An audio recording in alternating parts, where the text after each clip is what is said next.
Tentu saya telah mencipta sebuah lagu cinta untuk Anda yang bertajuk Anugerah Terindah. Lagu ini bergenre balada pop modern dengan melodi piano yang indah dan susunan. ဒီဗီဒီယိုမှာတော့ဈေးဝယ်ရန်ပြောဆိုရမယ်မလေးစကားပြောကိုလာရောက်မျှဝေပေးသွားမှာဖြစ်ပါတယ်ဈေးကိုမလေးလို့ပါစာလို့ခေါ်ပါတယ်နောက်တစ်ခေါက်ပြန်ပြောကြည့်ရအောင်ပါစာဖြစ်ပါတယ်ဈေးသွားတာကိုမလေးလို့ပကီပါစာ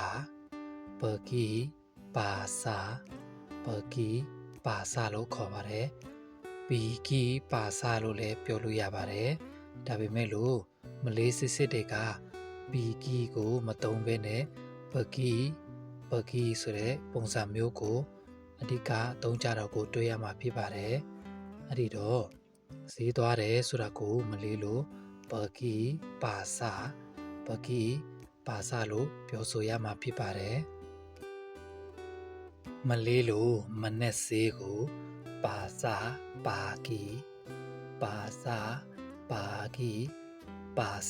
ပါကီလို့ခေါ်ပါတယ်ပါစာဆိုတာကဈေးပါကီဆိုတာကမနဲ့ပါစာပါကီဆိုတော့မနဲ့ဈေးလို့ပြောဆိုတာဖြစ်ပါတယ်ညဈေးကိုကြတော့မလေးလို့ပါစာမာလမ်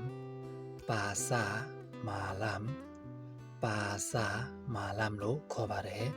ပါစာဆိုတာကဈေးမာလမ်ဆိုတာကညပါစာမာလမ်ဆိုတော့ညဈေးလို့ဆိုလိုခြင်းဖြစ်ပါတယ်ဈေးတဲ့ကိုမလေးလို့ပနီယာကဈေးတဲ့ဖြစ်ပါတယ်နောက်ပြီးတော့ဈေးအောင်တဲ့သူကိုပွန်ကြွာလို့ခေါ်ပါတယ်ပနီယာကဈေးတဲ့ပွန်ကြွာရောင်းတဲ့သူဖြစ်ပါတယ်ဝယ်တာကိုကြတော့မလေးလို့ဘလီလို့ခေါ်ပါတယ်ဘလီတော့မဟုတ်ပါဘူးဘလီဖြစ်ပါတယ်ဒီတစ်ခါမှာတော့အပြန်လန်ပြောဆိုတဲ့ဝါကျတွေကိုပြောပြသွားမှာဖြစ်ပါတယ်Ikan ini harga berapa? Ikan ini harga berapa? Ikan suraka nga, ini suraka dia, ikan ini suraka dinga. Harga suraka tambu pipare. Harga tambu berapa suraka belau le. Ikan ini dinga ha. Harga berapa tambu belau le lu. Pyoso chin pipare. အောက်ကတစ်ကြောင်းကတော့ ikan ini berapa harga ikan ini berapa harga ikan ini dinga berapa harga tambu belau le ikan ini dinga berapa belau le harga tambu ikan ini berapa harga dinga ka belau tambu le လို့ပြောဆိုခြင်းဖြစ်ပါတယ်Harga berapa le berapa harga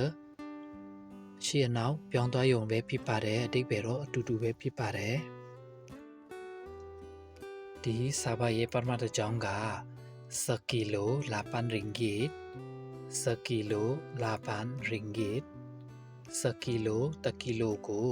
8 ringgit 10 ringgit 1 kilo 8 ringgit 1 kilo ကို10 ringgit ဖြစ်ပါတယ်လို့ပြောဆိုခြင်းဖြစ်ပါတယ်။အောက်ကတစ်ကြောင်းကတော့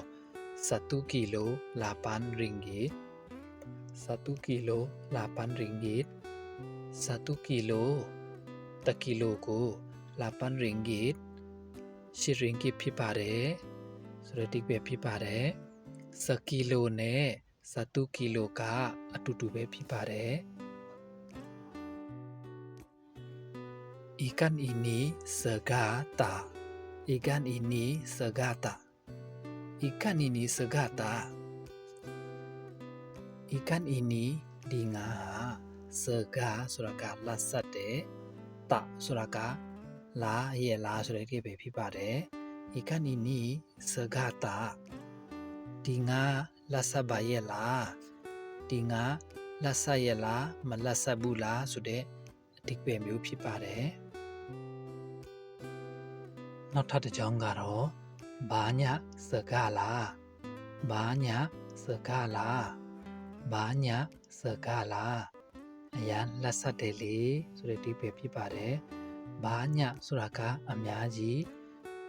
အရန်အင်္ဂလိပ်စကားလုံး very နဲ့ပုံစံတူဖြစ်ပါတယ်စကားဆိုတာကလက်ဆက်တယ်လာဆိုတဲ့စကားလုံးကပေါ်လေဒါပေါ်ဆိုတဲ့အဓိပ္ပာယ်မျိုးဖြစ်ပါတယ်။ဘာညာစကားလားအရန်လက်ဆက်တယ်လေအရန်လက်ဆက်တာပေါ့ဆိုတဲ့အဓိပ္ပာယ်မျိုးဖြစ်ပါတယ်။နောက်ထပ်တစ်ကြောင်းကတော့စကီလိုဘရာပာအယမ်နီစကီလိုဘရာပာအယမ်နီစကီလိုဘရာပာအယမ်နီစကီလိုတကီလိုကိုဘရာပာဘလောက်လဲအယမ်နီဒီချက်သားကစကီလိုဘရာပာအယမ်နီဒီချက်သားကတကီလိုဘလောက်လဲဒီချက်က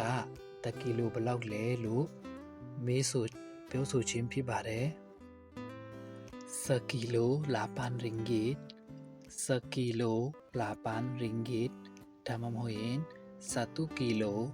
လာပန်ရင်ဂစ်1 kilo လာပန်ရင်ဂစ်လို့ပြောဆိုလို့ရပါတယ်စကီလိုဆိုတာကတကီလိုလာပန်ရင်ဂစ်ဆိုတာက10 ringgit ဖြစ်ပါတယ်1 kilo ဆိုတာကလည်းတကီလိုဆိုတဲ့အဓိပ္ပာယ်မျိုးပဲဖြစ်ပါတယ်လာပန်ရင်ဂစ်ဆိုတာက10 ringgit ဆိုတဲ့အဓိပ္ပာယ်ဖြစ်ပါတယ်အဲ့ဒီတော့စကီလိုလာပန်ရင်ဂစ်နဲ့1 kilo လာပန်ရင်ဂစ်ကအတူတူပဲဖြစ်ပါတယ်နော်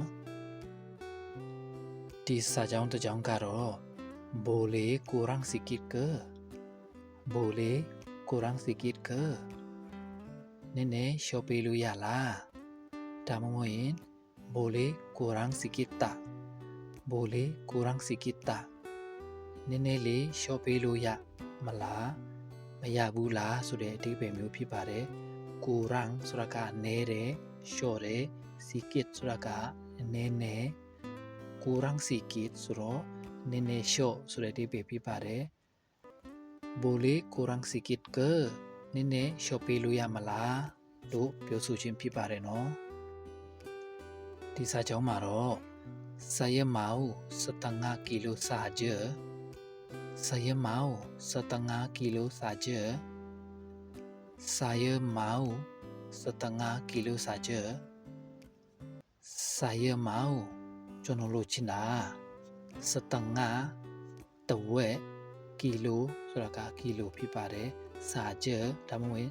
sahaja ကလဲပဲဒဲပဲဆိုတဲ့အဓိပ္ပာယ်ဖြစ်ပါတယ် setengah kilo ဆိုတော့ kilo ဝက်ဖြစ်ပါတယ် setengah kilo sahaja kilo ဝက်ပဲလို့အဓိပ္ပာယ်ပြောဆိုတာဖြစ်ပါတယ် saya mau setengah kilo sahaja ကျွန်တော်ကီလိုဝက်ပဲလိုချင်ပါတယ်လို့ပြောဆိုခြင်းဖြစ်ပါတယ်နော်ဒီစာကြောင်းမှာတော့ tolong timbang ini ya tolong timbang ini ya tolong timbang ini ya tolong timbang ဆိုတာကကူညီပြီးတော့ချိန်ပေးပါ tolong ဆိုတာကကူညီတယ်ကူညီပါ timbang ဆိုတာကချိန်တယ်tolong timbang ဆိုတော့ကူညီပြီးတော့ချိန်ပေးပါ ini ဆိုတာကဒီဟာကို ya ဆိုတာကနော်ဆိုတဲ့အဓိပ္ပာယ်မျိုးဖြစ်ပါတယ်နော် tolong timbang ini ya ဒီဟာကိုကူညီပြီးချိန်ပေးပါနော်လို့ပြောဆိုခြင်းဖြစ်ပါတယ် berapa semua ni berapa semua ni berapa semua ni ဒီ SEMUA ကမလေးလို့အမှန်တကယ်ကျတော့ sumua မဟုတ်ပါဘူး semua semua ဖြစ်ပါတယ် berapa semua ni berapa semua ni berapa ဆိုတာကဘယ်လောက်လဲ semua ni ဆိုတာဒီအားလုံးကိုဒီဟာအားလုံးကဘယ်လောက်လဲလို့ပြောဆိုခြင်းဖြစ်ပါတယ်ဒီစာကြောင်းကတော့ mahal sangat lah mahal sangat lah mahal sangat lah mahal ဆိုတာကဈေးကြီးတယ် sangat ဆိုတာကအလွန်အလွန် mahal sangat lah ဆိုတော့အရန်ဈေးကြီးလွန်းပါတယ်လို့ပြောဆိုခြင်းဖြစ်ပါတယ် boleh kurang sikit ke boleh kurang sikit ke boleh kurang sikit ke နည်းနည်းလျှော့ပေးလို့ရမလားဒီစာကြောင်းမှာတော့ kalau beli banyak boleh kurang kalau beli banyak boleh kurang kalau beli banyak boleh kurang kalau တကယ်လို့ beli ဆိုတာကဝယ်ပါတယ်ဝယ်တယ် banyak ဆိုတာကအများကြီး boleh ဆိုတာကရပါတယ် kurang ဆိုတာကလျှော့ပေးတာ kalau တကယ်လို့ beli banyak အများကြီးဝယ်မယ်ဆိုရင် boleh kurang လျှော့ပေးလို့ရပါတယ် kalau beli banyak boleh kurang အများကြီးဝယ်ရင်တော့လျှော့ပေးလို့ရပါတယ်ဆိုတဲ့အဓိပ္ပာယ်မျိုးဖြစ်ပါတယ်ဒီစာကြောင်းကတော့ kalau macam tu saya ambil 2 kilo kalau macam tu saya ambil 2 kilo kalau macam tu saya ambil 2 kilo kalau ဆိုတာကတကယ်လို့ macam tu အဲ့လိုမျိုးဆိုရင် saya ambil ကျွန်တော်ယူမယ်2 kilo 2 kilo kalau macam tu တကယ်အဲ့လိုမျိုးဆိုရင် saya ambil 2 kilo ကျွန်တော်2 kilo ယူမယ်ဆိုတဲ့အဓိပ္ပာယ်မျိုးဖြစ်ပါတယ်ဒီစာကြောင်းတစ်ကြောင်းကတော့ ini Melayu panggil ikan apa ini Melayu panggil ikan apa ini Melayu panggil ikan apa ini ဒီဟာက Melayu မလေးလူမျိုး panggil ခေါ်ဆိုတယ် ikan apa ဘာငါလဲ ini ဒီဟာကို Melayu မလေးလူ panggil ခေါ်ဆိုတယ် ikan apa ဘာငါလဲ ini Melayu panggil ikan apa ဒါကမလေးလူဘာငါလို့ခေါ်ပါတယ်လို့ပြောဆိုလိုက်ခြင်းဖြစ်ပါတယ် Melayu panggil ikan keli Melayu panggil ikan keli Melayu panggil ikan keli Melayu မလေးလိုကြတော့ panggil ခေါ်ဆိုပါတယ် ikan keli ikan keli လို့ခေါ်ပါတယ်လို့ပြောဆိုခြင်းဖြစ်ပါတယ် Melayu panggil ikan keli မလေးလိုငါခုလို့ခေါ်ပါတယ် ikan keli ဆိုတာကငါခုဖြစ်ပါတယ်မလေးလိုငါခုလို့ခေါ်ပါတယ်လို့ပြောဆိုခြင်းဖြစ်ပါတယ် Tolong potong kasih ya Tolong potong kasih ya Tolong ဆိုတာကကူညီပါ potong ဆိုတာကခုတ်တယ်ဖြတ်တယ် kasih ဆိုတာကပေးတယ် ya ဆိုတာကနော် Tolong potong kasih ya ကူညီပြီးတော့ခုတ်ပေးပါနော်ဆိုတဲ့အဓိပ္ပာယ်ဖြစ်ပါတယ်ဒီစာကြောင်းမှာတော့ udang ini sekilo berapa udang ni sekilo berapa udang ni sekilo berapa question mark ကြံခဲ့ပါတယ် udang person ini di udang ni di person sekilo tekilo ko berapa ဘယ်လောက်လဲ udang ni sekilo berapa ဒီ person က1 kilo ဘယ်လောက်လဲလို့ပြောဆိုခြင်းဖြစ်ပါတယ် 1 kilo 11 ringgit 1 kilo 11 ringgit 1 kilo 11 ringgit 1 kilo နေရာမှာ 10 ကီလိုပြောလို့လည်းရပါတယ်10 ကီလို11 ringgit 1 ကီလိုကို7 ringgit ကျတင်ပါတယ်လို့ပြောဆိုတာဖြစ်ပါတယ်ဒီစာကြောင်းမှာတော့ဘိုလေပီလိစန္ဒီရီတာဘိုလေပီလိစန္ဒီရီတာဘိုလေရပါတလားပီလိဆိုတာကရွေးချယ်တယ်စန္ဒီရီဆိုတာကကိုဘိုလေပီလိစန္ဒီရီတာကိုရွေးလို့ရပါလားကိုဘာသာကိုရွေးလို့ရမလားလို့မေးလိုက်ခြင်းဖြစ်ပါတယ်ဘိုလေရပါတယ်ဘိုလေရပါတယ်ဘာကီဆာယ2 ကီလိုဘာကီဆာယ2 ကီလိုဘာကီဆာယ2 ကီလိုဘာကီပေးပါဆာယကျွန်တော်ကို2 ကီလို2 ကီလိုဘာကီဆာယ2 ကီလိုကျွန်တော်ကို2 ကီလိုပေးပါလို့ပြောဆိုခြင်းဖြစ်ပါတယ်ဒီစာကြောင်းမှာတော့တိုလုံးပေါ်တောင်းဤကနီနီကကြည်ရတိုလုံးပေါ်တောင်းဤကနီကကြည်ရတိုလုံးပေါ်တောင်းဤကနီကကြည်ရတိုလုံးပေါ်တောင်းကူညီပြီးတော့ဖြတ်ပေးပါကူညီပြီးတော့ခုတ်ပေးပါဤကနီနီဒီငါကိုကကြည်တေးသေးလေးရနော်တိုလုံးပေါ်တောင်းဤကနီကကြည်ရဒီငါကိုတေးသေးလေးဖြစ်အောင်တုံးပေးပါနော်ခုတ်ပေးပါနော်လို့ပြောဆိုခြင်းဖြစ်ပါတယ်နောက်ထပ်ပြောဆိုလို့ရတဲ့တစ်မျိုးကတော့တိုလုံး hiris nipis ya တိုလုံး hiris nipis ya တိုလုံးကူညီပေးပါ hiris ဆိုတာကလှီးတာ nipis ဆိုတာကပလေး ya ဆိုတာကနော်တိုလုံး hiris ကူညီပြီးတော့လှီးပေးပါ nipis လေး ya နော်တိုလုံး hiris nipis ya လေးဖြစ်အောင်လှီးပေးပါနော်လို့ပြောဆိုခြင်းဖြစ်ပါတယ်ဒီတစ်ခါတော့ဟင်ဒီရွက်ကိုမေးမှာဖြစ်ပါတယ်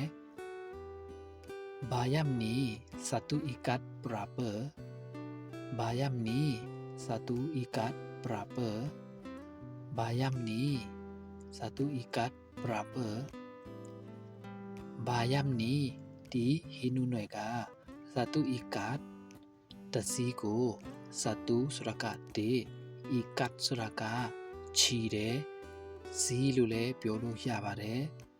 စတူအီကတ်တစီဖြစ်ပါတယ်ပရာပစရကဘလောက်လဲဘာယမ်နီ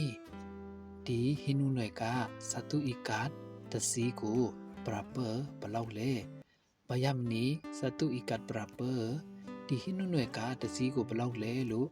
ပြောဆိုတာဖြစ်ပါတယ်satu ikat 1 ringgit 1 ikat 1 ringgit 1 ikat 1 ringgit 1 ikat စာလုံးလေးကတ်သွားတာဖြစ်ပါတယ်စာလုံးလေးပူးနေပါတယ် SATU 1 IKAT ikat ဖြစ်ပါတယ်စာလုံးလေးပူးသွားတာဖြစ်ပါတယ်1 ikat တစီကို1 ringgit တရင်းဂစ်ဖြစ်ပါတယ်လို့ပြောဆိုခြင်းဖြစ်ပါတယ်ဒီစာကြောင်းကတော့3 ikat 2 ringgit boleh 3 ikat 2 ringgit boleh 3 ikat 3စီကို2 ringgit 2 ringgit boleh ရပါတလား3ဆိုတာက3 ikatဆိုတာကအစီဖြစ်ပါတယ်စီဖြစ်ပါတယ်2 ringgit 2 ringgit boleh ya lah 3 ikat 2 ringgit boleh 3စီးကို2 ringgit နဲ့ရမလားလို့ပြောဆိုခြင်းဖြစ်ပါတယ်အားလုံးပဲအဆင်ပြေကြပါစေခင်ဗျာ